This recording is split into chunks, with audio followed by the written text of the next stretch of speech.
Muy buenas tardes a todos los estudiantes que están incorporando. Un gusto saludarlos, estudiantes de la Universidad Rural de Guatemala. Bienvenidos a una semana más, semana número 14 del curso de Derecho Procesal Civil 2. Estamos ya casi a finalizar este curso en general. Estamos en la semana 14, donde el tema es alternativas comunes a todos los procesos, y será semana 14 y 15 que le dedicaremos a este tema. Semana 16, el contenido del sexto libro del Código Procesal Civil y Mercantil, que son las impugnaciones a las resoluciones judiciales, y ahí damos por finalizado, ya solo a la espera de desarrollar el examen final y que podamos presentar las notas, inscripción para el siguiente semestre, y ustedes ya estarán oficialmente en el octavo. Ok, en el octavo, para los que están en carrera normal y los que solo están con eso, pues espero que ya tengan sus trámites para inscribirse a sus exámenes técnicos profesionales, o bien lo que correspondan, la modalidad que vayan a tomar, pero que vayamos avanzando. Esa es la idea de esto, mis estimados. Tenemos como objetivo de clase conocer las alternativas comunes a todos los procesos. Es decir, este libro quinto, que fueron muy astutos al lograr encuadrar ahí toda esta cantidad de alternativas para todos los procesos. Es sumamente importante cómo lo manejaron, y así es como está agrupado, y vamos a ver algunas de las principales figuras que van a aparecer en esto.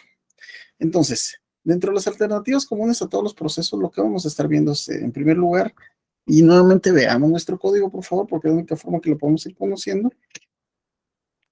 Tenemos en el título 1 lo que son las providencias cautelares, y ahí estamos hablando del artículo 516.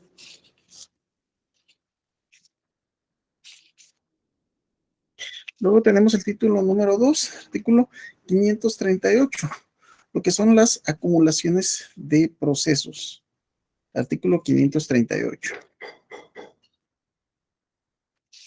El título número 3, intervención de terceros o las denominadas tercerías, ¿cómo se aplican? Artículo 547.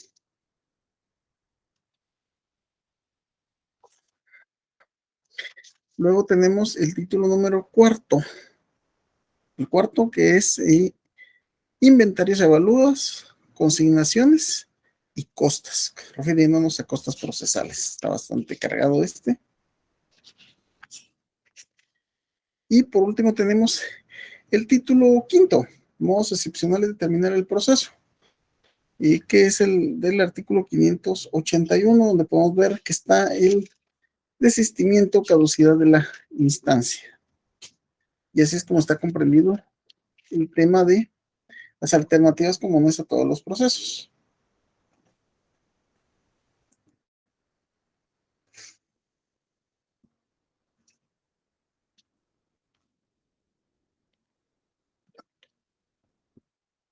Muy bien, ¿qué son las providencias cautelares?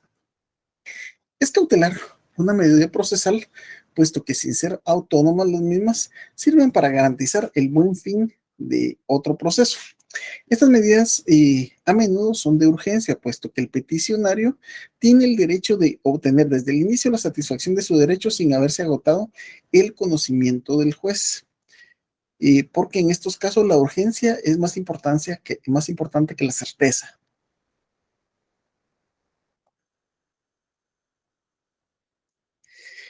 Las medidas cautelares, cuando vamos a darles una definición, tenemos que es cualquiera de las adoptadas en un juicio o proceso a instancia de parte o de oficio para prevenir que la resolución del mismo pueda ser más eficaz. Todo lo cautelar es urgente, pero no todo lo urgente es cautelar. Con respecto a esto, venimos a ver en primer lugar lo que es la seguridad de las personas, que está regulado en el artículo 516, como lo podemos ver. Artículo 516. Este se refiere a la seguridad de las personas, y vamos entendiendo esto ahora. Artículo 516, para garantizar la seguridad de las personas, protegerse de malos tratos o de actos reprobados por la ley, la moral o las buenas costumbres, los jueces de primera instancia decretarán de oficio o instancia de parte, según las circunstancias de cada caso, su traslado a un lugar donde libremente puedan manifestar su voluntad y gozar de los derechos que establece la ley. Los jueces menores, refiriéndose a los jueces de paz, estamos en el artículo 516 del Código Procesal Civil y Mercantil. Los jueces menores o jueces de paz pueden proceder en casos de urgencia dando cuenta inmediatamente al juez de primera instancia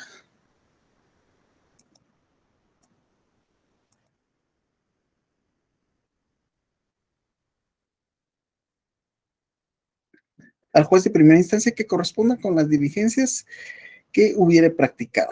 Bueno, pero acá con respecto a eso, tenemos que ver otra ley, que es la que regula en relación a este tema de la seguridad de las personas. Y para ese efecto, vamos a dejar de compartir esto y vamos a compartir la ley que le corresponde a esto.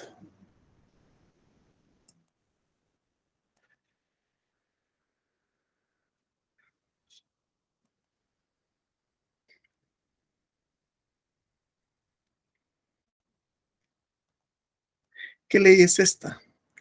Esta es el decreto 97/1996, ley para prevenir, sancionar y erradicar la violencia intrafamiliar.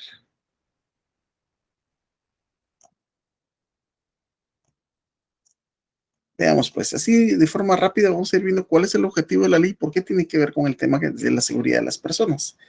Fíjense que aquí es un aspecto donde se involucra el ámbito civil, el ámbito penal, el ámbito procesal civil y hasta constitucional, le metería yo.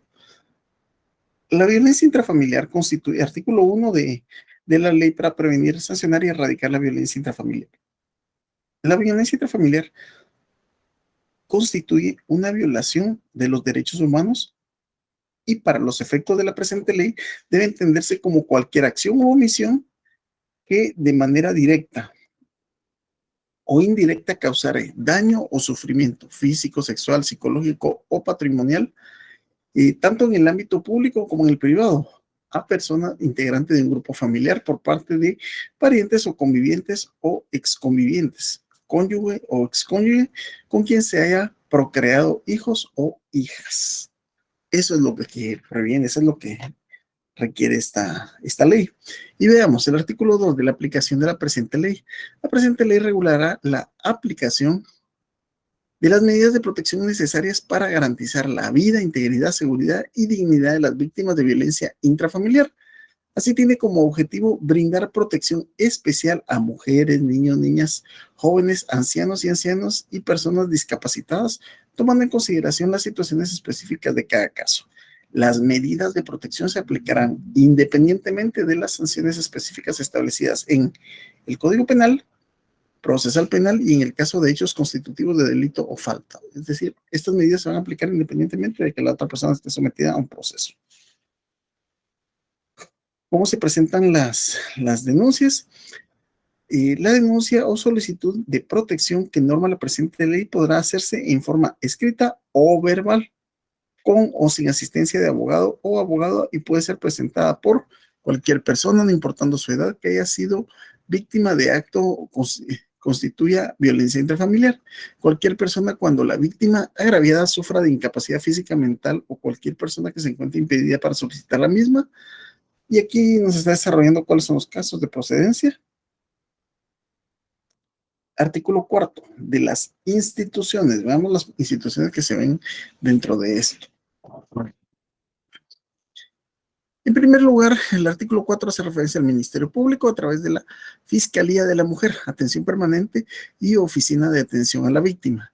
En segundo lugar, tenemos la Procuraduría General de la Nación a través de la Unidad de Protección de los Derechos de la Mujer. La policías han sido bastante capacitados sobre este tema y los juzgados de familia, no digamos. Los bufetes populares, el procurador de los derechos humanos y quien reciba la denuncia deberá remitirla a un juzgado de paz o del orden penal, según corresponda en un plazo no mayor de 24 horas. O sea, la persona que tenga noticia de esta debe de constituirlo la persona que tenga esta competencia.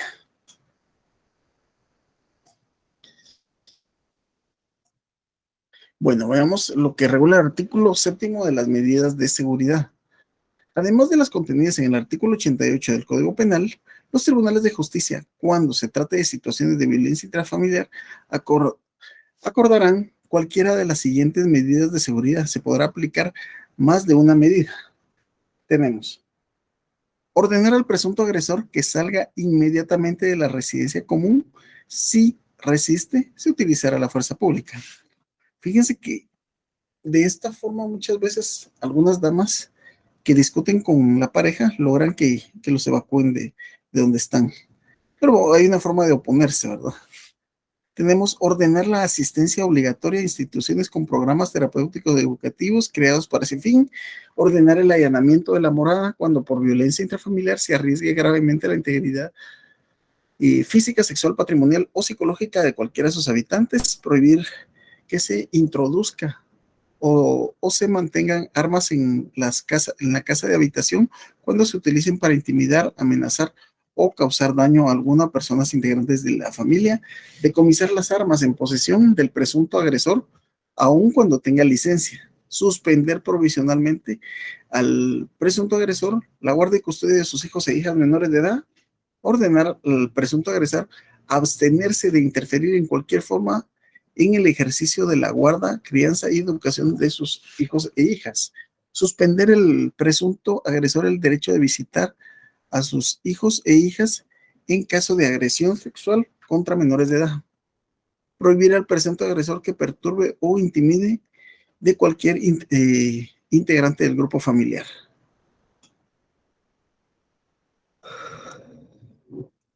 Muy bien. Prohibir el acceso del presunto agresor al domicilio permanente o temporal de la persona agredida y a su lugar de trabajo o estudio, y fijar una obligación alimentaria provisional de conformidad con lo establecido en el Código Civil. Ahí se puede establecer de una vez. ¿Por qué? Porque si se va a la persona y él era el que aportaba para el sostenimiento de la causa, ¿quién lo va a realizar?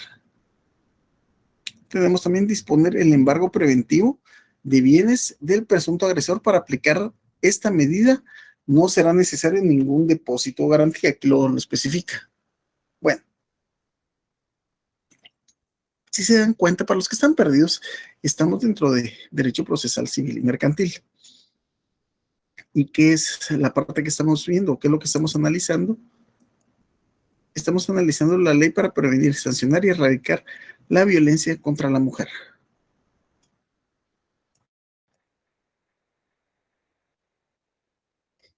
Aquí hay otro aspecto interesante de esto sobre la duración de las medidas.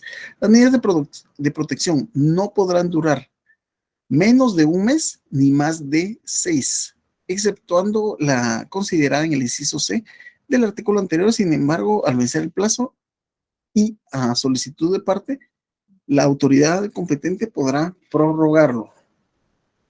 Este puede ser prorrogable. Y el artículo 9 de la reiteración del agresor se tendrá como reiteración del agresor quien haya agredido por más de una vez a su víctima o a otro integrante del grupo familiar. Este hecho podrá ser invocado como causal de separación o divorcio. De las obligaciones de la Policía Nacional Civil. Veamos acá. Las autoridades de la Policía Nacional tendrán la obligación de de intervenir en las situaciones de violencia intrafamiliar o de oficio, o cuando sean requeridas por las víctimas o terceras personas.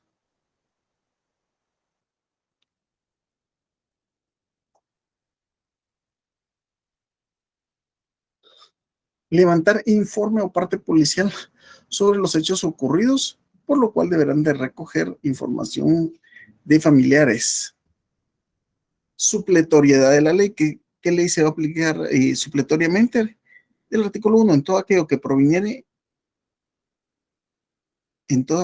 que no estuviere previsto en esta ley, se aplicará supletoriamente lo dispuesto en el Código Civil, Código Procesal Civil y Mercantil, Código Penal, Código Procesal Penal, ley de tribunales de trabajo y ley del organismo judicial, sin que lo anterior implique una orden de prelación.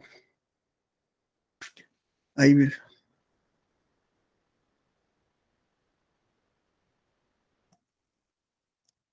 Bueno, ahí vimos la ley contra la violencia contra la mujer, que es la que rige para cuando colocan esas medidas, estas famosas medidas que se piden.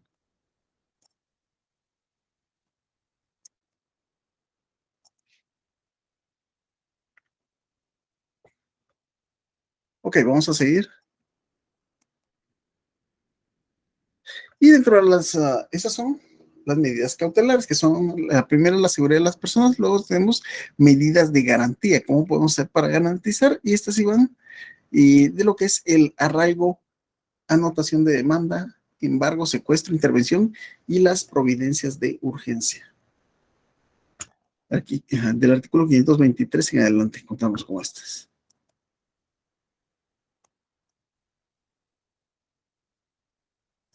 Ok.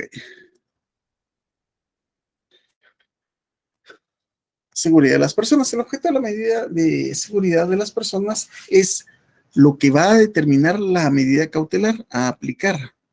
Cuando existen malos tratos para solicitar una medida de seguridad, no es necesario el requisito de prestar garantía. Aquí es algo importante y lo vamos a tener que analizar. El objeto de la medida de seguridad de personas es lo que va a determinar la medida cautelar a aplicar.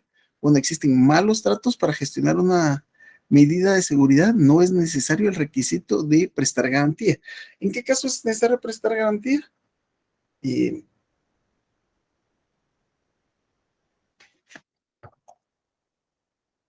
en este caso, como podemos ver, es uno de los casos en los que exime, que es tanto el sector de comida como el caso que tenemos aquí presente. Artículo 516 del Código Procesal Civil y Mercantil, Decreto Ley 107.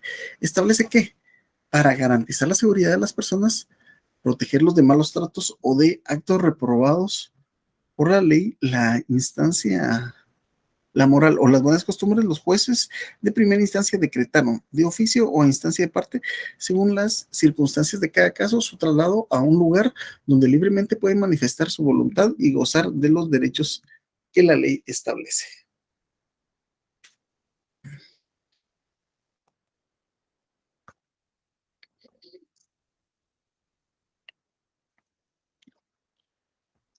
Cuando nos referimos a los jueces menores, tenemos que tener claro que son los jueces de paz. Solo vemos de qué año data este código.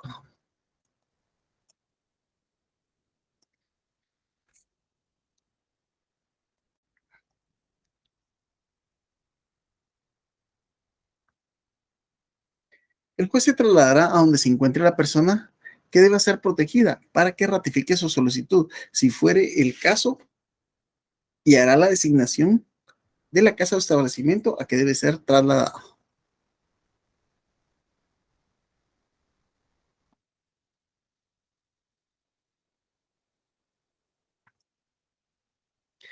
Seguidamente hará efectivo el traslado a la casa o establecimiento seguido, entregará mediante acta los bienes de uso personal, fijará la pensión alimenticia que deba ser pagada, si procediere, tomará las demás medidas necesarias para la seguridad de las personas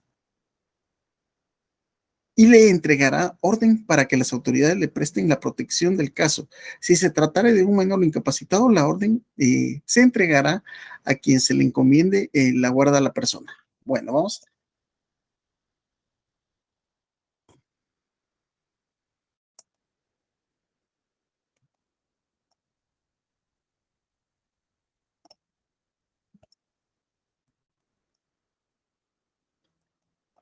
O sea, si estamos presentando lo que tenemos que presentar ahorita. Ahí está. Bueno, les voy a comentar cómo se aplica esto. Tal y como lo dice la ley para la prevención de la violencia contrafamiliar, establece, entre otras cosas, ¿verdad?, que nadie debe de sufrir ningún tipo de violencia de carácter intrafamiliar. Eso hace referencia entre hermanos, padres a hijos, hijos a padres, solo que eso fuera de cualquier otro tipo de delito, ¿verdad?, que es maltrato a personas menores de edad. Y hay varios aspectos con respecto a esto. Ahora bien, ¿cuál es la parte importante de esto en relación a cómo se llevó a cabo? El artículo 518 establece que si se tratara de menores o incapaces, se certificará lo conducente de oficio al Ministerio Público para que bajo su responsabilidad inicien las acciones que procedan. El 519, si hubiera oposición de la parte legítima o cualquiera de las medidas acordadas por el juez, este se terminará de acuerdo en cuerda separada por el procedimiento de los incidentes. Artículo 123, eso ya lo vimos repetidamente. El auto, el auto que la resuelva es apelable sin que se interrumpan dichas medidas. Entonces, les pongo ejemplo. Cuando acude a mi oficina alguna persona pidiendo una situación de pensión alimenticia, entonces son varias las recomendaciones, pero una de las primeras es de que y me dicen, no, fíjese que casi no tengo muy buena comunicación con él se paró y cada vez que lo reclamo, y bueno, son situaciones y acusaciones mutuas como lo es o como es normal en una relación. El punto de eso, lo punto delicado de eso, es de que cuando el hombre empieza a incurrir en violencia, y recordemos las formas de violencia no solo es golpearla, puede haber una violencia y sexual, violencia económica, puede haber violencia de diferentes tipos. Entonces, esto es lo que se debe de determinar.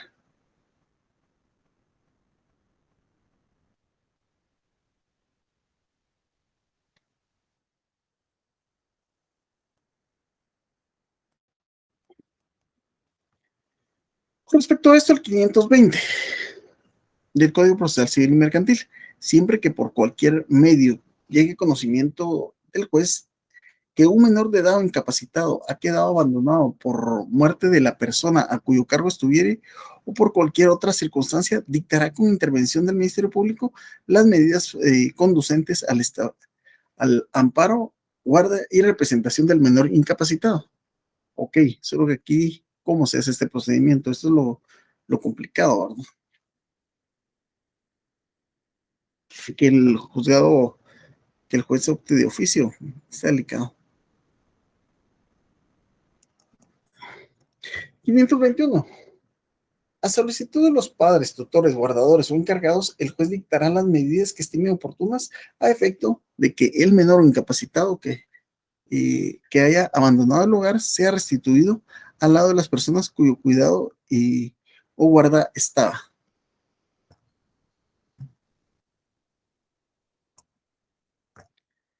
Siguiendo el artículo 522, el juez hará comparecer al menor o incapacitado a su presencia. Levantará el acta haciendo constar todos los hechos relacionados con la causa del caso, los procedimientos que correspondan. Esta diligencia será saber al protutor si lo tuviere el menor incapacitado a fin de que se practique la defensa de las gestiones que correspondan.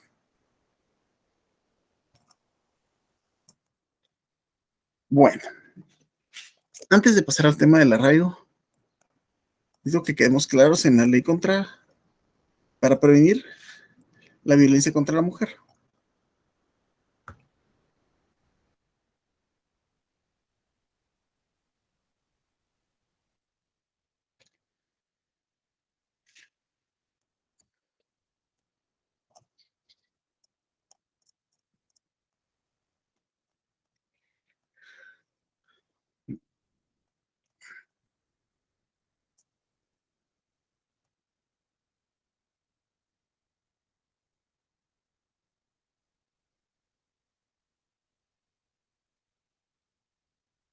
Ok, bueno, les decía cómo funciona esto.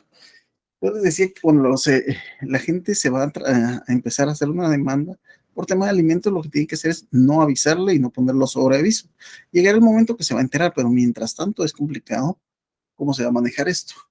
Entonces, porque al momento que ya le llega, la persona llega en su fin de mes, no sé, para los que sean 28, 29, 30, incluso 31, para estos casos, cuando llega la notificación de que ya le van a embargar o todo o la mitad del sueldo, pues la persona lo primero que opta dentro de sus desesperaciones es llamar a quien produjo eso y al saber que tenía un litigio con su pareja o expareja, ya sabe que de ahí viene el embargo, ¿no?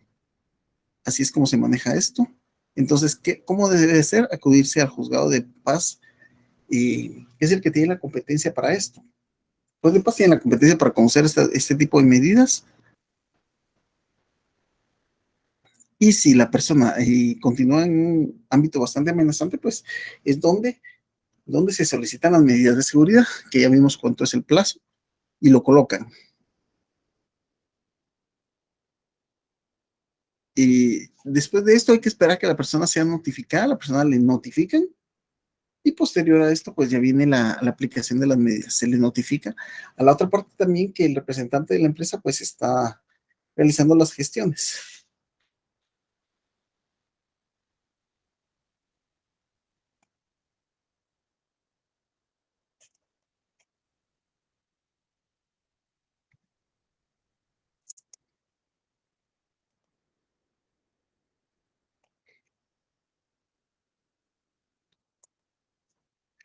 Me están comentando que no se ven, fíjense que aquí me parecen que sí se ven las diapositivas. Alguien solamente que me confirme si se ven las diapositivas, por favor.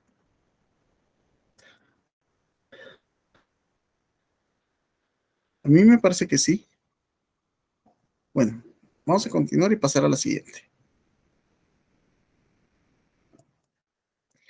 Vamos a empezar con lo que es el arraigo. Vamos a empezar por definiciones de lo que es el arraigo.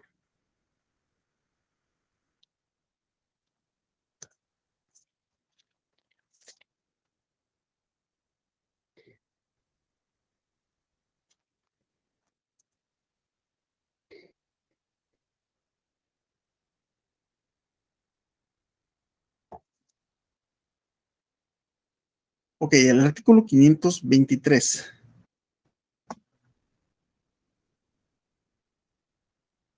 Ok, me están comentando de que sí se ven las de, o tal vez fue en un momento que no tenía las que eran, pero les agradezco que estén pendientes ahí, cualquier cosa me avisan. Artículo 523, cuando hubiere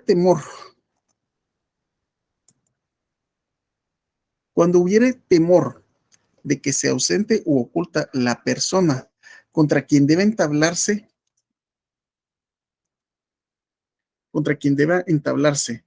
o se haya entablado una demanda, podrá el interesado pedir que se le arraigue en el lugar en que deba seguirse el proceso. Bien, ahorita vamos a entender cuál es la diferencia entre proceso cautelar y medida cautelar. ¿Se recuerda que eso ya lo platicamos? Sobre proceso cautelar y medida cautelar. Ok, si viene a la oficina, al despacho de ustedes, si vienen a su oficina, de cualquiera de los que están ahorita conectados ya en el ejercicio, o incluso aunque no estén en ejercicio, pues realmente pueden realizar ustedes ya la orientación. Yo soy de la idea que hay que meterse, porque no es de que, como les decía, no es de que a partir de que les entreguen inmediatamente el carnet y ustedes automáticamente saben todo, no es así, es un proceso, ¿verdad? Entonces hay que tirarse un poquito al agua antes, esa es mi sugerencia.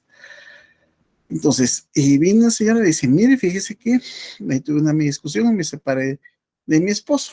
Tenemos dos hijas, dos son menores de edad. Ok, ¿qué es lo que desea? Pues fíjese que él como se enojó conmigo, me canceló la tarjeta de crédito, de débito, y me quitó el carro y no tengo ni para comer con las niñas. Están casados, ¿y dónde vive en tal lugar? Pero me sacó. Ah, bueno, ok. ¿Cuál es el problema? ¿Qué es lo que quiero? Pues yo necesito, creo que tengo el derecho a recibir de él algo. Entonces, fíjense, pues, ¿cuál es la pretensión de la señora acá? La pretensión de ella, lógicamente, es un juicio oral de fijación de pensión alimenticia. Ah, pero solo hay un detalle. Fíjese que yo sé que él, no mañana, sino que mañana en 8 tiene un viaje que hace a Latinoamérica por su trabajo, pero va a tardar en regresar como 3 meses. Él está a punto de irse. Veamos ahorita nuevamente lo que dice el arraigo.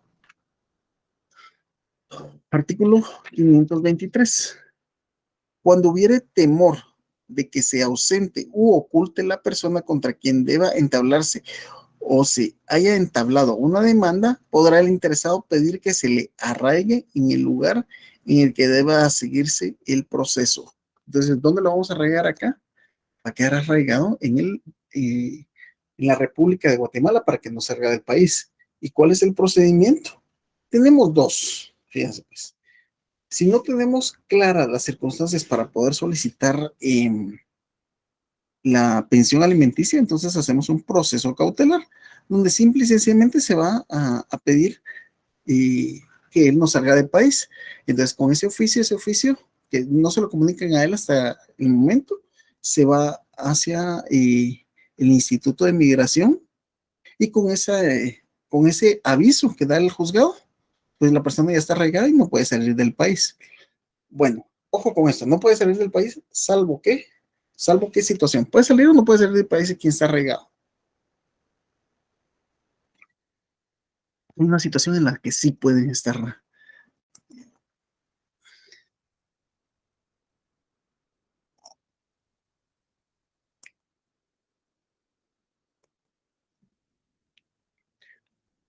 Bueno, veamos lo que dice la diapositiva. Consiste en prevenir al demandado de que no se ausente del lugar del juicio, sin dejar representante legítimo suficiente, instruido y expresando para responder de las resultas de aquel. Debe existir el temor de que se ausente u oculte la persona para que va a ser demandada. O sea, si esta persona se vaya, no puede seguir la señora con su proceso. Esto le va a causar una serie de daños y perjuicios. ¿Y a quién? A la persona. ¿Por qué? Porque vemos que él tenía ya contemplado ese su viaje, ¿verdad? Un viaje de negocios de 3 meses y él puede hacer algo para salir. Vamos a ver, ¿quién me dice de qué forma él podría salir? Y no estamos hablando de medios ilegales, o sea, no van a decir caminando o yéndose a otro país sin pasar fronteras. ¿Cuál sería el mecanismo legal que él podría utilizar para sí poder salir? ¿Qué tendría que prestar él en este caso?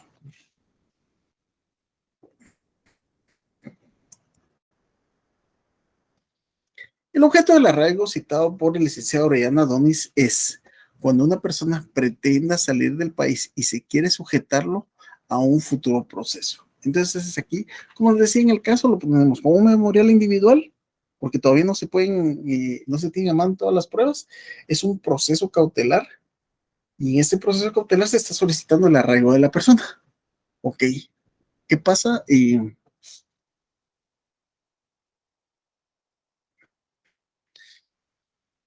El artículo 523 del Código Procesal Civil y Mercantil, cuando hubiere temor de que se ausente u oculte la persona contra quien se deba entablarse o se haya entablado una demanda, podrá el interesado pedir que se le arraigue en el lugar en el que deba seguirse el proceso. Veamos acá entonces, estas son las formas de arraigo.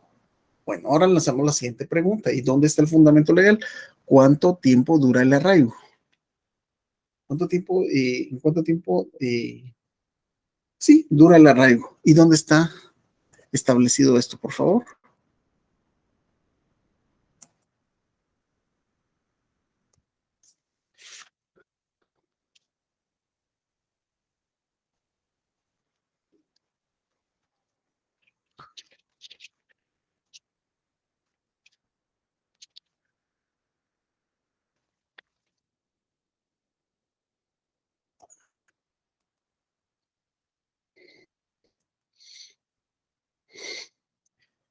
Bueno, ya empezaron a meterse. Gracias, Jennifer, que sí se ven las diapositivas. Dicen, tal vez era cuando yo no las estaba presentando. Muchas gracias. Brenda Leticia, sí se ven. Marcos Solórzano. Ah, ok. Sí, es que Milton, cuando uno utiliza los correos y se da este problema. Pero bueno, gracias, Oscar López. Ah, ok, ok. Aquí ya viene un ejemplo. Eso es lo que me gustan a mí, los ejemplos, porque de eso es de lo que aprendemos, de las situaciones de la vida real. Vamos a ver. Olguín y Madeline López García. Buenas tardes, licenciado, con el tema del embargo. Si tiene un embargo, por ejemplo, de tarjeta de crédito, pero ahora se decretó embargo por alimentos y de oficio, el juez debería pedir que alimentos tenga preferencia o nos guiamos por el principio procesal que todos los procesos deben ser a solicitud de parte y enviar memorial solicitando que el embargo por alimentos tenga preferencia. No, eh, creo que estamos confundiendo dos figuras. Si la persona tiene ya lo entendí, veamos pues. Pero para esto les voy a dar, Fíjense que la respuesta de lo que me está preguntando la compañera, que de hecho le vino a una de mis alumnas, se les prepara para privado y eso se lo enseñé y me dijo, mire, cabal me vino eso, porque cuando uno está viendo esto quiere encontrar la respuesta.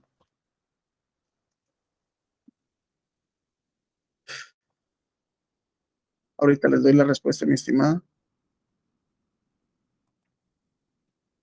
Ok, ¿cuál es el fundamento legal de que tiene preeminencia y a la hora de la hora un embargo por alimentos que un embargo por tarjeta de crédito?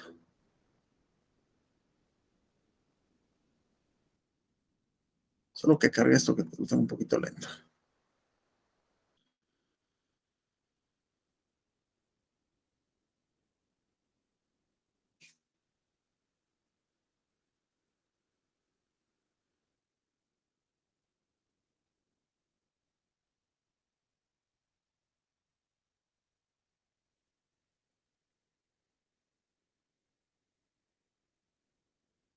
Ok,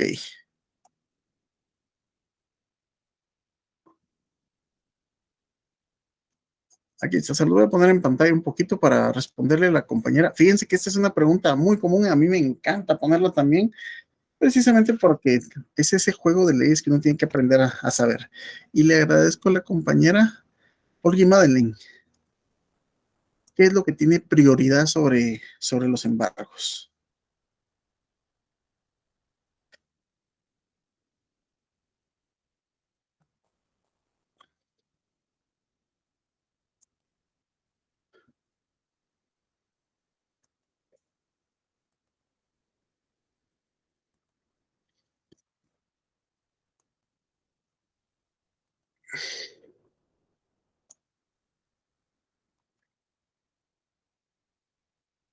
Ahí estamos. La respuesta a esto se encuentra en en el Código de Trabajo. Medidas de protección del salario, artículo 96. Este es el Código de Trabajo. Se declaran inembargables, no se puede embargar los sueldos mínimos, los salarios mínimos y los que sin serlo no excedan de 30 quetzales al mes. Y el 90% de los salarios mayores de 30 quetzales o más, pero menores de 100 quetzales al mes. El 85% de los salarios de 100 quetzales o más, pero menores de 200 quetzales. El 80% de los salarios de 200 quetzales o más, pero menores de 300 quetzales. Pero aquí viene la parte importante. Casos de excepción. Artículo 97. No obstante lo dispuesto en el artículo anteriormente, son embargables toda clase de salarios hasta el 50% para satisfacer obligaciones de pagar alimentos presentes o los que se deban desde los 6 meses anteriores al embargo. Tanto en el caso de embargos para satisfacer obligaciones de pago de alimentos a que se refiere el párrafo anterior, como en el caso de embargo por otras obligaciones, el mandamiento, así como las diligencias respectivas, contendrán la prevención a quien deba de cubrir los salarios, de que aun cuando el mismo salario sea objeto de varios embargos, se deje libre en beneficio del ejecutado la parte no embargable, al tenor de lo dispuesto en el artículo anterior o en el precedente. Sin embargo, los alimentos tendrán prioridad sobre los demás embargos. Aquí está la respuesta a la pregunta, mi estimado, la que es que están, mi estimada Olga y Madeleine. Ahí estamos. Usted les acaba de regalar, para los que están conectados y quieran poner atención, una pregunta de examen. Los embargos por alimentos tendrán prioridad sobre los demás embargos y en ningún caso podrán hacerse efectivos dos embargos simultáneos en la proporción indicada en el artículo y en la proporción del citado artículo 96, pues cuando se hubiere cubierto la proporción máxima que indica el artículo citado últimamente, solo podrá embargarse hasta el 10% más para satisfacer las demás obligaciones. Bueno, estimada Madeleine, espero haber respondido a la pregunta y que haya quedado claro y el fundamento legal de esto, que es lo principal. Ahí está. Byron Romeo Pérez Lucas. Me estás dando la respuesta correcta, que es, pueden salir sin nombre de representante legal. Ajá. ¿Y dónde está fundamentado eso? Me van a dar una respuesta, démela con fundamento legal. ¿Es correcto? Bueno, estamos bien, pero necesitamos fundamentarlo, por favor. Aquí está. Milton Powell, considero que sí puede salir si presta garantía a lo que se refiere a la demanda interpuesta. Ok, las respuestas están correctas, pero dígame dónde es el fundamento de lo que me están diciendo. Estábamos hablando cosas que no son.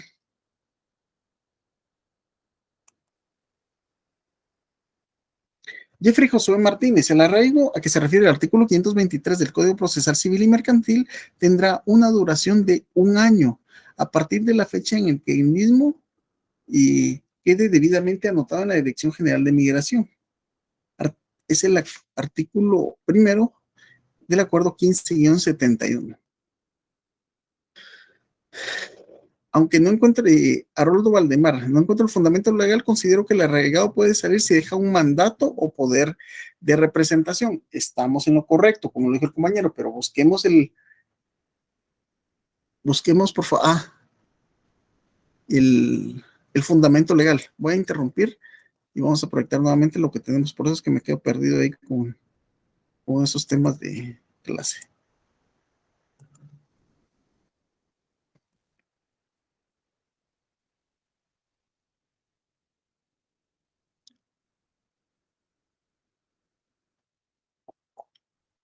Estamos en el tema del arraigo. El arraigo tiene bastantes cosas que preguntar.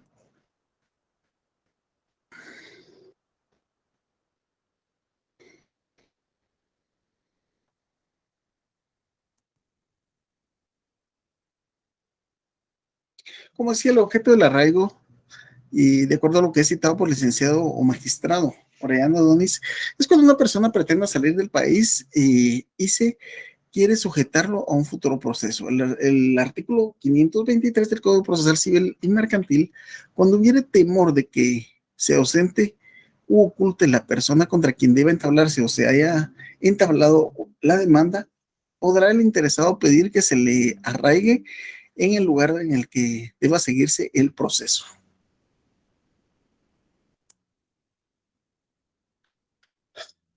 Arraigo consiste en prevenir al demandado que no se ausente del lugar del juicio sin dejar al representante legítimo suficiente, instruido y expresando para responder de las resultas de aquel. Debe existir el temor de que se ausente u oculte la persona que va a ser demandada.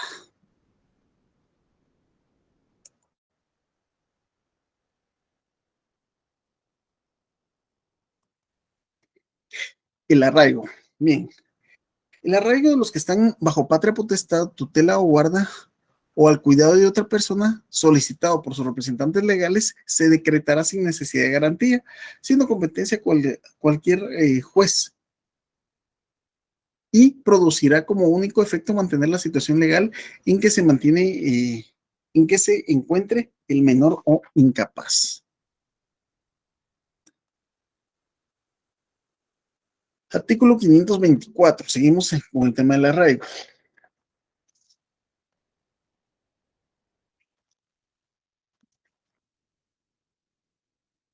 Efectos del arraigo.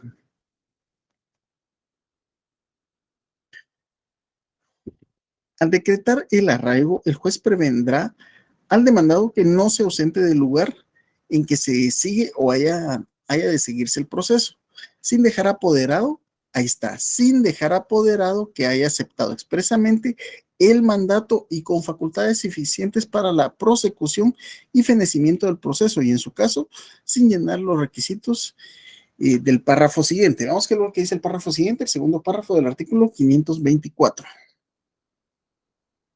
En los procesos sobre alimentos será necesario que el demandado cancele o deposite el monto de los alimentos atrasados que sean exigibles legalmente y garantice el cumplimiento de la obligación por el tiempo que el juez determine según las circunstancias. O sea, en este caso, hay varias medidas que se pueden tomar, pero aquí se está hablando de lleno del tema del arraigo.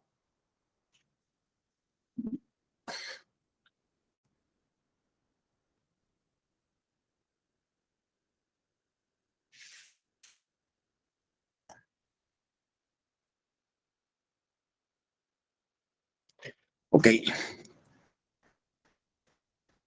Efectos del arraigo. Artículo 524, por favor.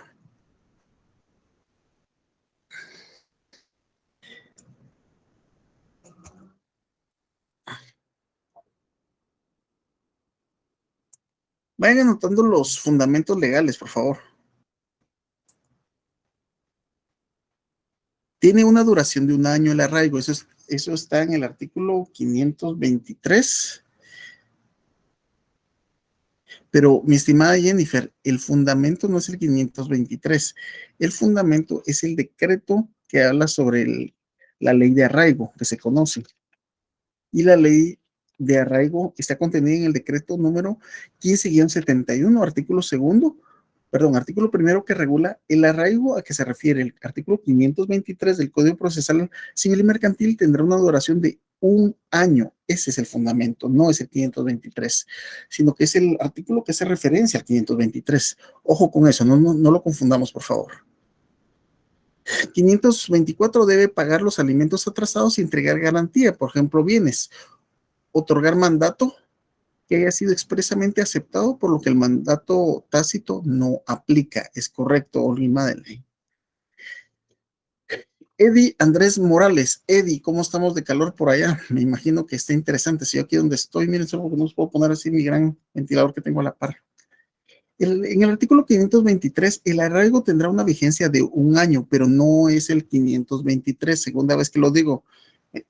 Por favor, mis estimados, corrijamos acá, no es el 523, hacemos referencia a la ley de arraigo. Tendrá una vigencia de un año contando desde la fecha en la que quedó registrado ante la Dirección General de Migración. A ver, ¿cómo se llama hoy día la Dirección General de Migración? Ya, eso ya no existe, ya es un instituto, les recuerdo.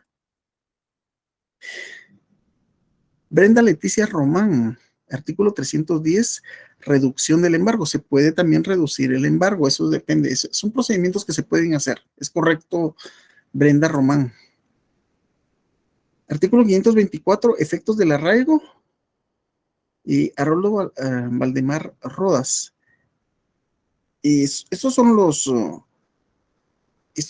los efectos propiamente, pero no recuerdo mucho qué es lo que me estás contestando, Haroldo. Perdón. Vamos a ver, artículo 303, 312 y 1145 del Código Civil. Sí, solo que veamos un poquito más a qué se refieren. Creo que me perdí yo de lo que me están respondiendo. Artículo 524 puede salir.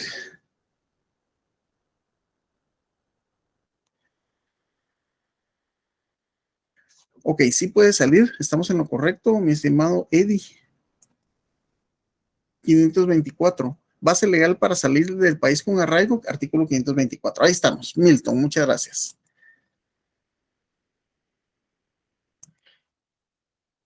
Norma Janet Posadas.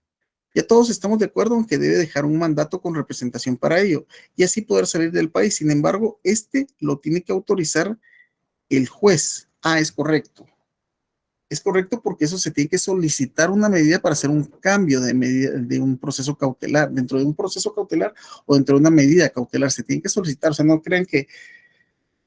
Miren, este último mes he recibido una gran cantidad de llamadas. Yo me encuentro por el aeropuerto. Vivo relativamente cerca del aeropuerto, bueno, zona 13, digamos, nada más. Es donde se encuentra el aeropuerto. ¿Cuál es el punto? He tenido muchos problemas donde las personas van a salir, o sea, estaba una pareja, están casados juntos y todo, pero va a salir solo uno de los dos con el hijo. Y ahora se requiere por medio de una denominada carta poder con legalización de firma, es lo que necesitan para salir del país. Y ha sido una gran cantidad de veces que me solicitan esto. Entonces ya hasta tengo mi formato y necesito nombre del padre a la madre, madre al padre. Y lógicamente, normalmente son conocidos, donde hasta conozco yo que es su hijo, y un certificado de nacimiento donde estén los datos del niño. Pero eso es algo que se puede remediar. Me dice, mire, mi vuelo se va. He tenido la última que me tiraron presión fue el vuelo se va en una hora. Si no traigo esto en media, si no presento esto en media hora, ya no me voy y tengo comprado y pierdo el boleto. Así es que, por favor, píquele. Empiezo, ¿verdad? Y al estar cerca, pues se facilita un poco. Otros que los he enviado de zona 1 con motos, situaciones de este tipo. Y He pedido que me lleven en motocicleta porque si no ya no llego. Bueno, ok, seguimos. Se dan cuenta solo del tema del arraigo, todo lo que se desprende, ¿verdad? Es interesante. Solo del tema del arraigo. Puede, después de que prescribe un año del arraigo, puede volver a prorrogarse, sí o no, y fundamento. Al decretar el arraigo, artículo 524, el juez prevendrá al demandado que no se ausente del lugar en que se sigue o haya de seguirse el proceso, sin dejar apoderado que haya aceptado expresamente el mandato y con facilidades suficientes para la prosecución y fenecimiento del proceso, y en su caso sin dejar los requerimientos del párrafo siguiente.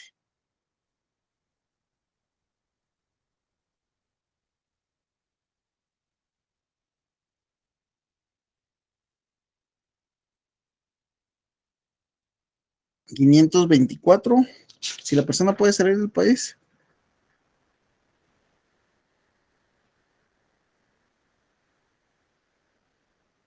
Es que estamos en lo correcto. Nos dice el compañero Carlos Tubac en relación al cuarto párrafo, que el 524, si la persona puede o no puede salir del país. Fíjense que esto es algo bien, pero bien común que uno tiene, porque le decretan a uno el embargo y sí se puede. De hecho, hay muchas veces que embargan. Fíjense, pues he tenido casos donde, como esto aplica a todo, y es procesal civil y mercantil, y aunque las tarjetas de crédito son materia de derecho mercantil, el hecho, aquí no lo han, no le han embargado una cuenta, porque, y ya vamos a pasar al embargo, pero aquí no le han embargado una cuenta por es por una deuda de 3,500, le embargaron una cuenta de 38,000 quetzales, imagínense, sale mejor hacer el pago, ¿no? Pero hay que pedir, hay que hacer un procedimiento. Bien, yo sé que esto se ve feo, pero a final de cuentas, de eso vivimos los abogados y notarios, y de eso van a vivir ustedes. Por eso es que en lugar de estar ahorita, en lugar de estar ahorita, no sé, saliendo con sus amigos, descansando, almorzando, cualquier otra cosa que estuvieran haciendo, están estudiando y se están preparando para poderle resolver los problemas a las personas.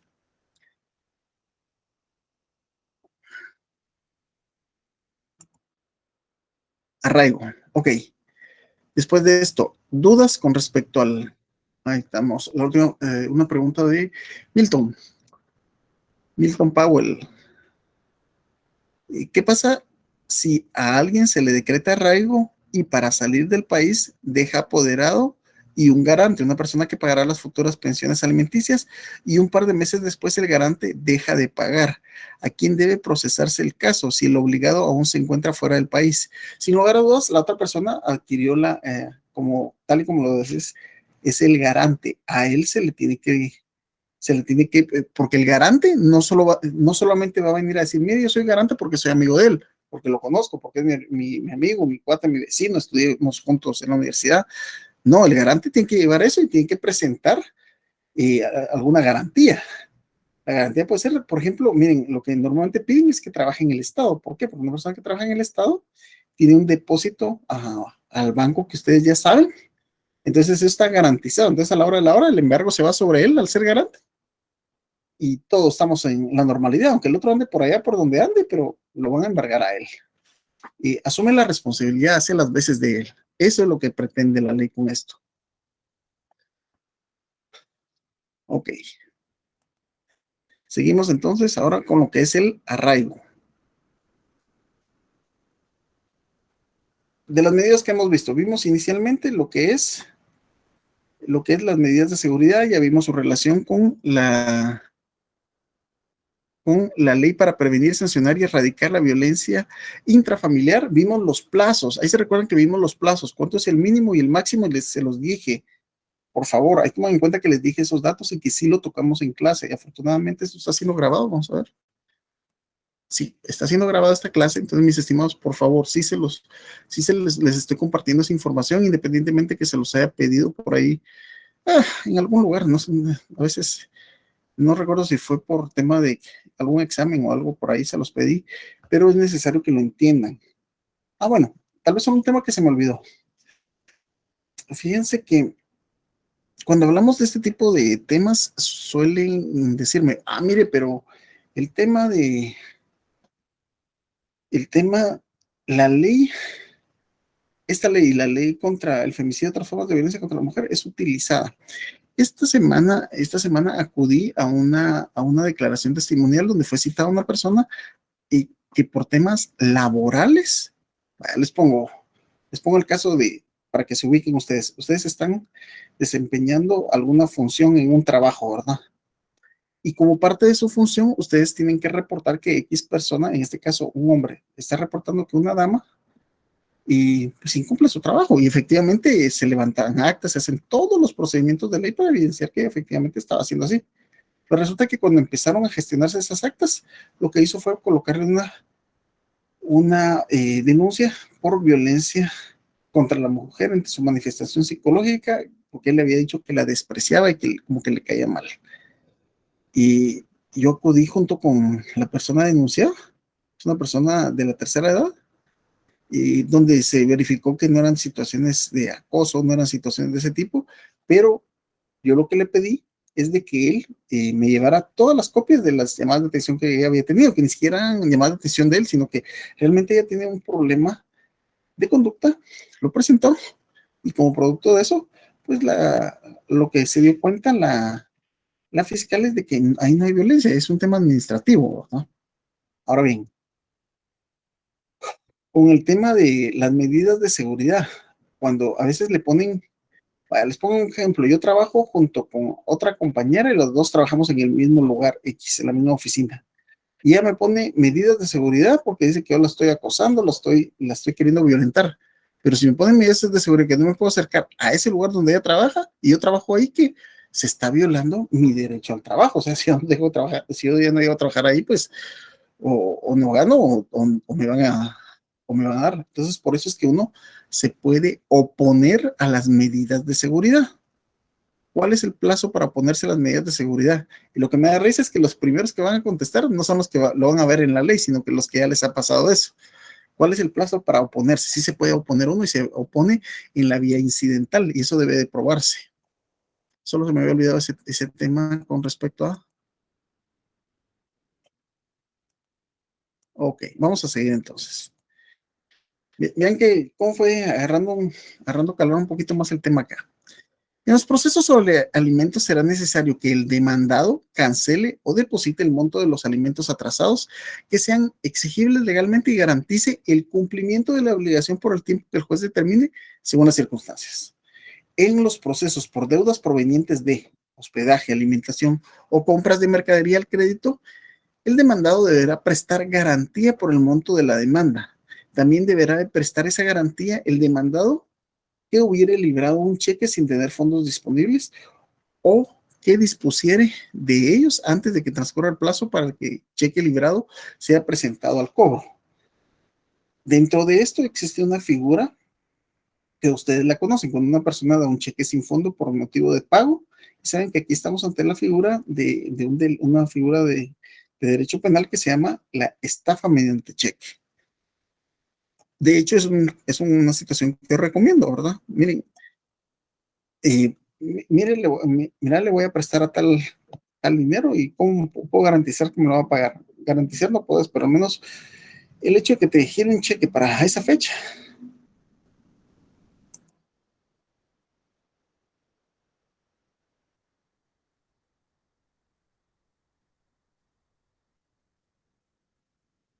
Y la compañera Teresa Liu me dice si podría repetir los montos que se acaban de mencionar, pero los de la ley de intrafamiliar, eso sí lo copié.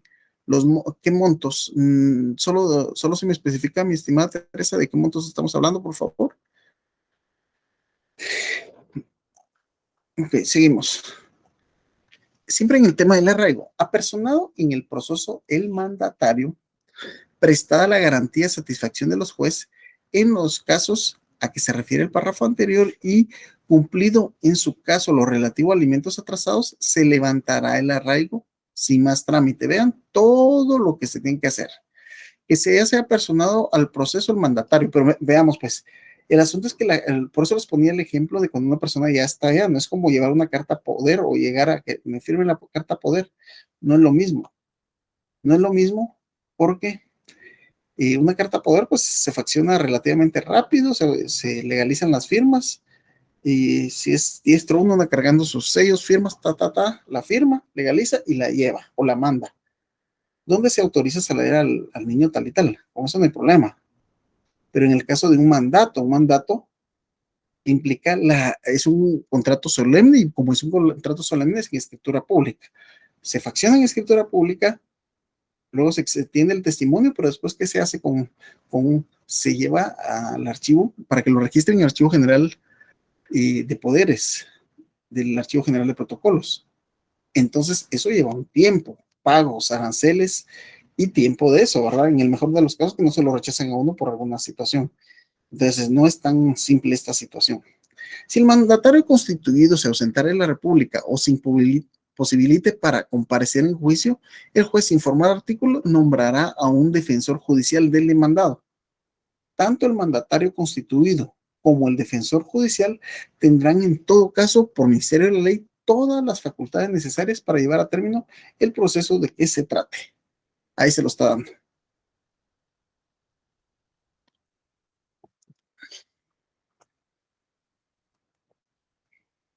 El juez de oficio y en forma inmediata comunicará el arraigo a las autoridades de migración y de policía, así como a las dependencias que estime conveniente para impedir la fuga del arraigado. En igual forma, se comunicará el levantamiento del arraigo.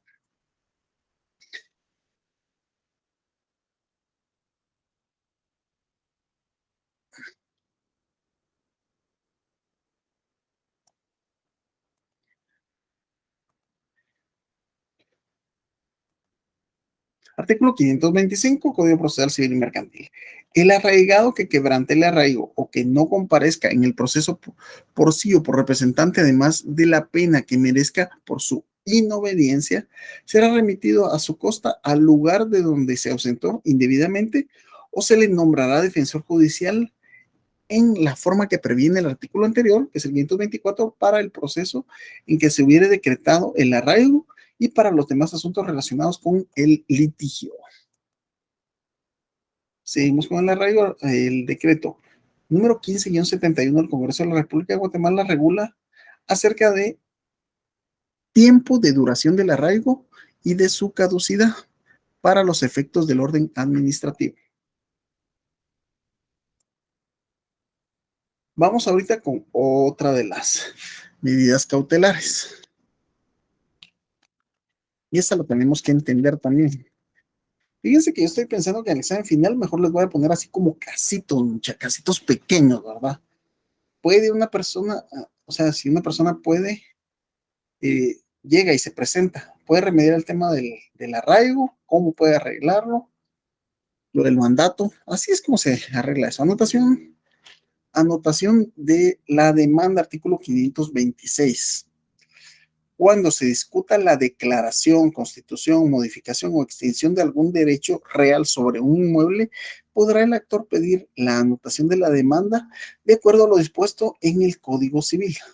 Igualmente podrá pedirse la anotación de la demanda sobre bienes inmuebles cuando existan organizados los registros respectivos. Efectuada la anotación no perjudica al solicitante cualquier enajenación o gravamen que el demandado hiciere sobre los mencionados bienes.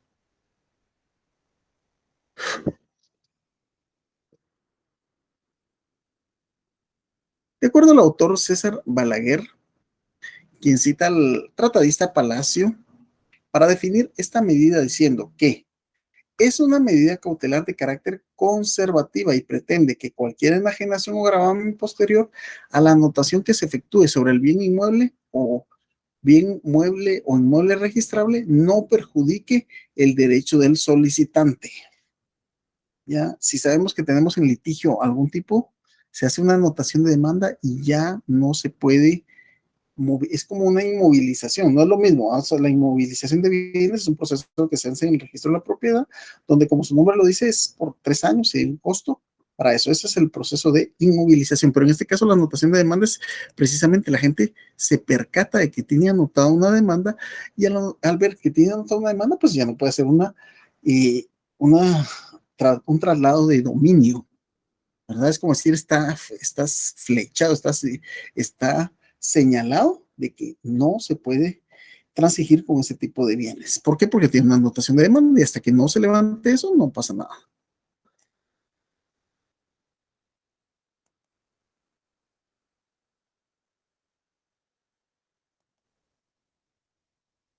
Y también podemos decir que se denomina así a la anotación del litis a queda medida cautelar, mediante la cual se asegura la publicidad de los procesos relativos a bienes inmuebles o bienes muebles registrables frente a la eventualidad de que las sentencias que en ellos recaigan hayan de ser opuestas a terceros adquirientes del bien litigioso o a cuyo favor se constituya un derecho real sobre este.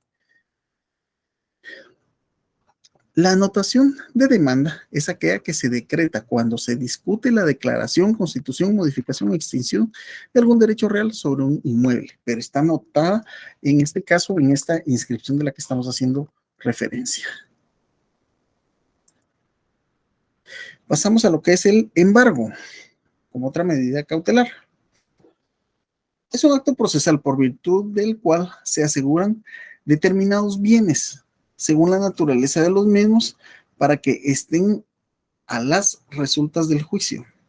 El embargo en su acepción procesal se llama preventivo cuando tiene por finalidad asegurar los bienes durante la tramitación del juicio.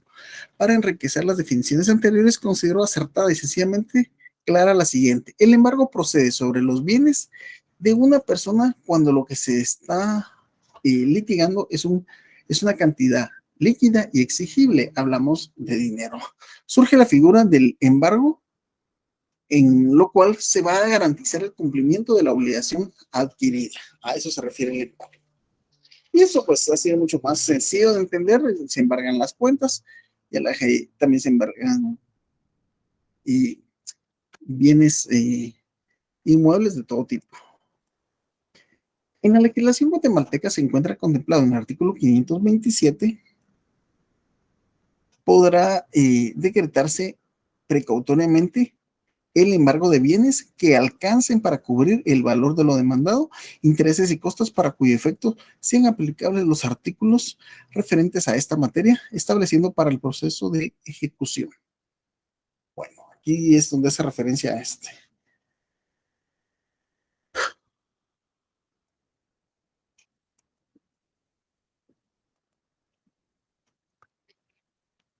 Mis estimados, alguien que me diga rápido si ya se venció el tiempo para lo de su laboratorio, ya lo hicieron o ya publicaron el laboratorio que tienen que hacer, solo que me digan rápido para darles una noticia referente a eso.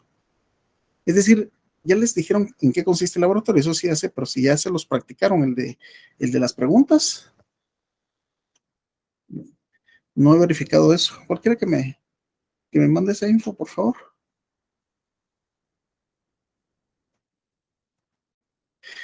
Se integra, siempre con el tema del embargo, se integra al artículo anterior con lo establecido en el artículo 214 del Código Procesal Civil y Mercantil, que versa sobre el juicio oral de alimentos, sus medidas precautorias y ejecución, que literalmente dice, el demandante podrá pedir toda clase de medidas precautorias, las que se ordenarán sin más trámite y sin necesidad de prestar garantía.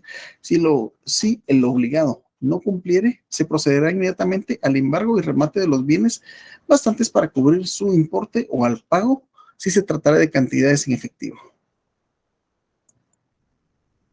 Vamos con lo que es el denominado secuestro. Es básicamente lo mismo, solo que este aplica a bienes muebles. Este consiste en el desapoderamiento de la cosa de manos del deudor para ser entregado en depósito a un particular o a una institución legalmente reconocida con prohibición de servirse en ambos casos de la misma. El secuestro judicial, también denominado depósito judicial, supone la aprehensión de un bien mueble o inmueble acordado por la autoridad judicial mientras se decide acerca de su legítima pertenencia o posesión. Dentro del ámbito del proceso y en un sentido amplio, secuestro es el apoderamiento físico de cosa en virtud de una orden judicial para su depósito transitorio o custodia.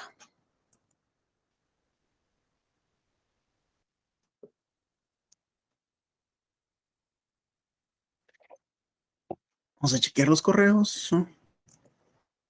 Nada. Ahí estamos. A partir del lunes, mañana se realizará la resolución de los laboratorios.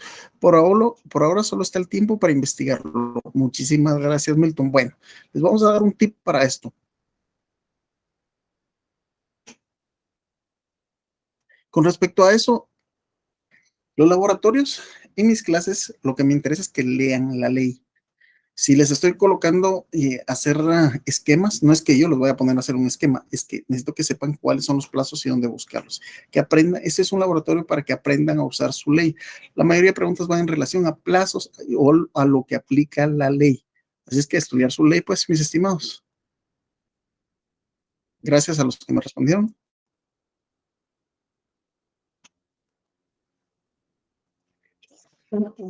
Perdón. Más estrictamente hablando sobre el tema del secuestro, debe considerarse que el secuestro es la medida judicial decretada con la finalidad de la aprehensión judicial de una cosa litigiosa sobre la cual pesa una carga, deber u obligación procesal de presentación al pleito. Artículo 528. El Código Procesal Civil y Mercantil establece que el secuestro se cumple mediante el desapoderamiento de la cosa de manos del deudor para ser entregada en depósito a un particular o a una institución legalmente reconocida con prohibición de servirse en ambos casos de la misma. O sea, secuestra un vehículo no es para que lo anden utilizando. Vamos con lo que es la intervención. Es lo mismo, solo que es, como su nombre lo indica, este aplica a instituciones, perdón, a empresas o fincas, con las características de un embargo. Es lo mismo que un embargo, pero esta medida pretende limitar el poder de disposición sobre los productos o frutos que producen los establecimientos o propiedades de naturaleza comercial, industrial o agrícola a través de un depositario llamado interventor que tiene la facultad de dirigir las operaciones del establecimiento.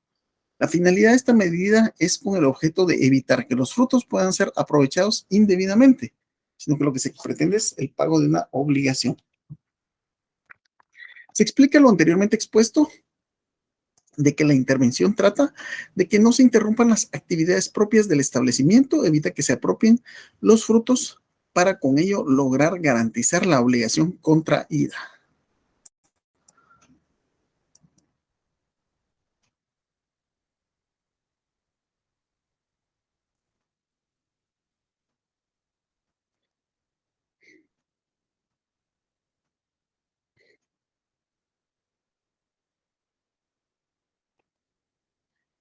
Vamos con lo que son las providencias de urgencia.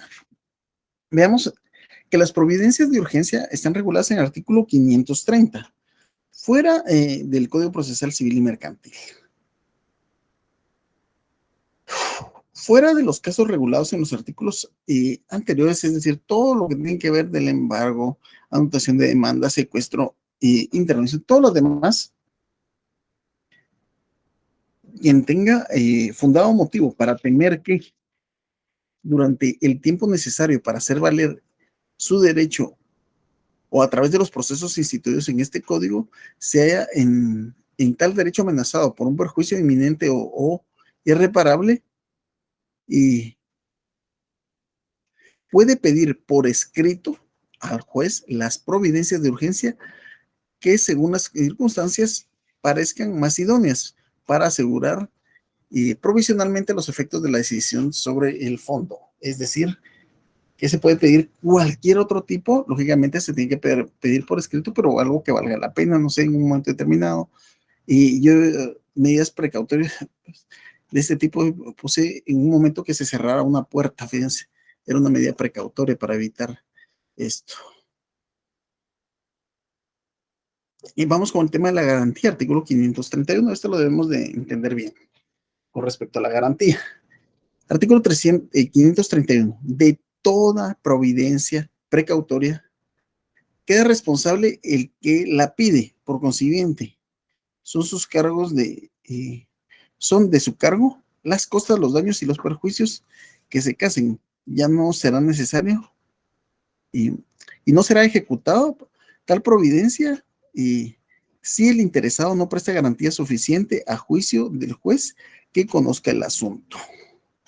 Y dentro de eso mismo, artículo 531, para el efecto de la fijación de garantía, el que solicite una medida precautoria está obligado a, en primer lugar, a determinar con claridad y precisión lo que va a exigir del demandado. Segundo, a fijar la cuantía de la acción, si fuera el caso. Y tercero, a indicar el título de ella.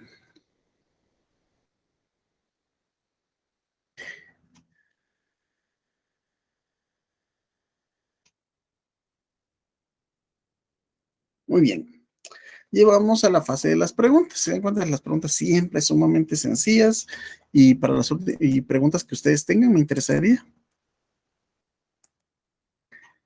Pregunta número 1 de la semana 14.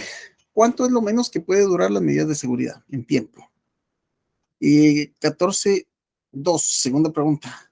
No será ejecutada ninguna providencia cautelar si el interesado no presta. ¿Qué es lo que debe prestar?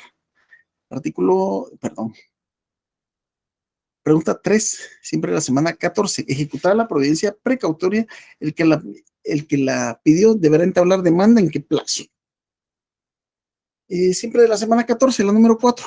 ¿Cuánto es la duración del arraigo y su fundamento? Y pregunta número 5. ¿Qué juzgado es competente para solicitar las medidas de seguridad? ¿Y dónde está el fundamento de eso? Muy bien, mis estimados, ahí vamos con la primera parte del libro quinto. Alternativas comunes a todos los procesos, las medidas cautelares. Veo que despertaron algunas dudas. ¿Es bueno eso? Vamos, Milton. ¿Qué pasa si una empresa está intervenida y el interventor, con el afán de evitar que se usen mal aparentemente los bienes y productos de esta empresa, evita la correcta administración de esta, por lo tanto, las ganancias normales de la empresa se ven afectadas, haciendo que caigan a un punto en el que probablemente no se pueda pagar salarios, adquirir unos productos? Bueno, aquí estamos ante dos figuras. La figura es de que estas personas tienen que recibir, son auxiliares del juez, por lo tanto ellos les disciernen el cargo, es decir, llega y hace su juramentación, juro cumplir con eso, y si no lo está haciendo, pues ya está cayendo en un delito, pero también puede estar influyendo en caer en un tipo de quiebra fraudulenta de una empresa. O sea, esto se va al... Bueno, yo todo lo veo en materia penal, pero ahí está cometiendo varios delitos de esta persona, aparte de lo administrativo, aparte de lo eminentemente jurisdiccional. O sea, así se ve eso.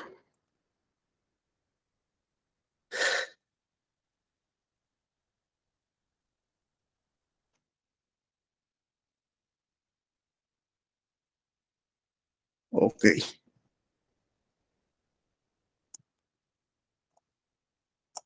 muy bien.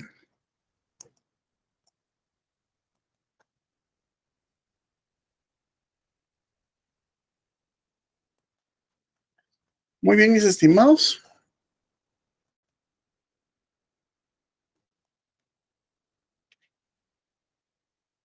Y ya, si ya no hay ninguna otra pregunta, por favor, que aprovechen ahorita estos últimos minutos que los dejo para esto. Solo les recuerdo, estamos finalizando la semana número 14, 14 de 16, es decir, se terminó la 14 ahorita, gracias a Dios, y satisfactoriamente nos queda semana 15, semana 16, y luego exámenes están a punto de pasar, algunos a su octavo semestre, o sea, finalizando su cuarto año de carrera, ya casi unos abogados y notarios, y pues otros solo están finalizando la clase de la clínica para que puedan cumplir sus requisitos para meterse ya sea a cursos o directamente examen técnico profesional, fase pública y fase privada. Mis estimados, a meterle con todo, por favor. El entusiasmo es muy importante que estudien Es muy importante que sigan con eso. Aprovechando que todavía hay 81 conectados, hago la misma invitación para esta semana, jueves, de parte del mismo lugar. Tenemos un webinar gratuito en relación a la actualización de las modificaciones que se están proponiendo para la ley de compras y contrataciones del Estado. Va a ser muy interesante, es gratuito y el que tenga interés, pues ya sea los administradores o personalmente, mándenme sus datos para poderles, hay que inscribirse y como les digo, no tiene que tener ningún costo, no tienen que hacer nada ahí para ningún tipo de pago, pero me interesaría que se conectaran y es un tema eminentemente académico para aquel que le interese. Mis estimados, no habiendo más que hacer constar y si no hay más preguntas, hay una de un compañero, pero es una pregunta particular que la podemos responder fuera de eso. Y los que estén interesados en el webinar, pues me mandan el link o los jefes de grupo, administradores me mandan para que lo tengamos que hacer. Hay una pregunta todavía que es de Olga Madeleine y no me quedó claro. ¿Uno solicita en memorial que el embargo de alimentos tenga preferencia? No. Bueno, si no se han percatado, lo puede hacer por memorial. Si no se ha percatado el juzgado, pero el juzgado se percata, aquí hay un embargo de tarjeta y aquí hay un embargo de alimentos. Entonces, si le están dando prioridad al de tarjeta, sí hay que interponer un memorial. Pero normalmente no se percatan porque están viendo que uno es de alimentos y el otro es embargo de otro tipo. Entonces, si no se ha percatado, sí lo hace por memorial. Y solo aplica para salarios a todas las cuentas, ahorro monetario, cuentas de inversión. Si mal no estoy, solo es un tipo de cuentas que aplica el embargo, mi estimada Olga, pero eso sí se lo voy a confirmar. Solo es para un tipo de cuentas que aplica eso. Creo que solo son las monetarias, si mal no estoy, pero lo voy a confirmar. Mis estimados, no hay nada más que hacer constar. Damos por finalizada la clase. Un gusto haber compartido con ustedes. Seguimos la próxima semana.